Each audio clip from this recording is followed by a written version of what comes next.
I've been involved in the comms and marketing industry for getting on for 25 years now. Before that, I worked at University College London. I was an academic.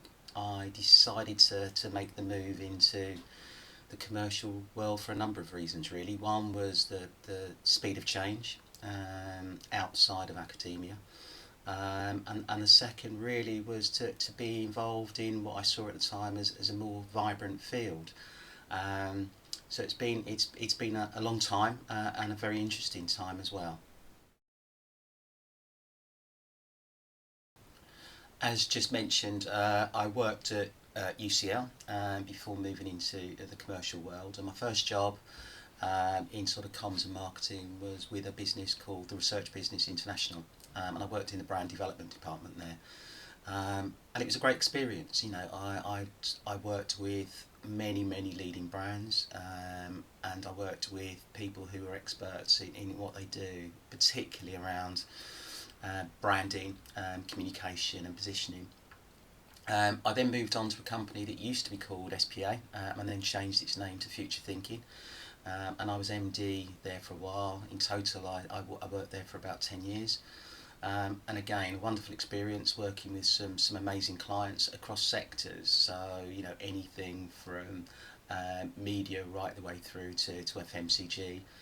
And from there, I moved on to Truth Consulting. I'm still there. I'm a board director at Truth Consulting. And we do some amazing work with some fantastic clients, again, across a range of sectors. So the areas I tend to focus on these days are technology, pharma, food and drink to some extent. Retail has always been a big area of mine.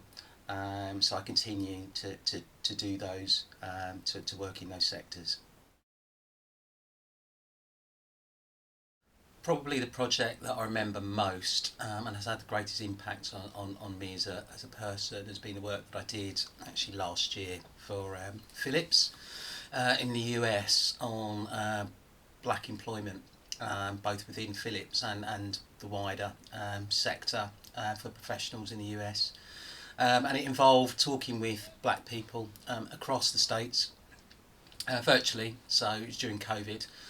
And it was a time of not only the pandemic, but also the murder of George Floyd, and the repercussions that had in terms of uprising and general social unrest.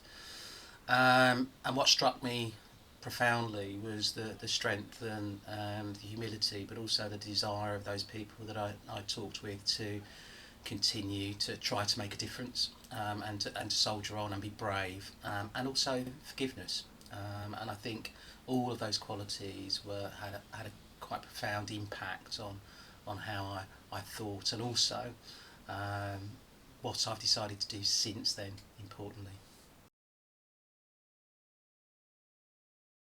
I've joined No Turning Back 2020 to make a difference in whatever ways I can, particularly helping people through my experience and my expertise in areas, and giving them the confidence and encouragement, and support necessary to make their way in careers, and to open up opportunities in the businesses I work for, but also more generally.